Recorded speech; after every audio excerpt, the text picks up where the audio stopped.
My name is Ken Ralston, and I'm a visionary, one of the three visionaries on Reckoning. Well, my favoriteest feature of all is the ability to be able to equip any item that I get in loot directly from a chest or from the lootable corpse. That is the best thing ever.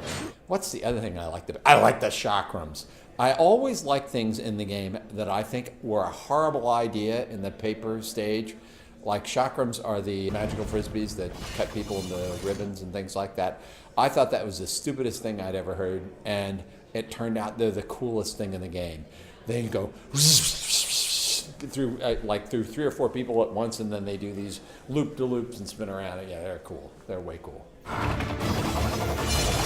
they should judge the game, is it a good RPG? So it has to be a AAA RPG in every way.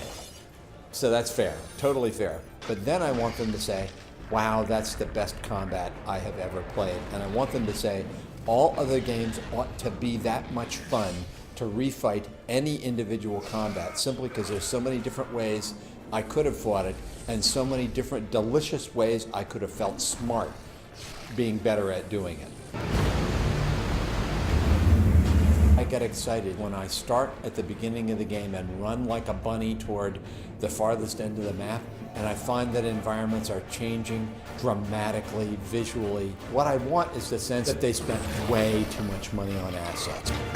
I should have been really uncomfortable when somebody told me I was a visionary, but I realized that since my goal is to be what they call in business is useless overhead, it's to actually to get credit for all the years of experience and genius I have, because I really don't like working hard for anything. I love it to come easily.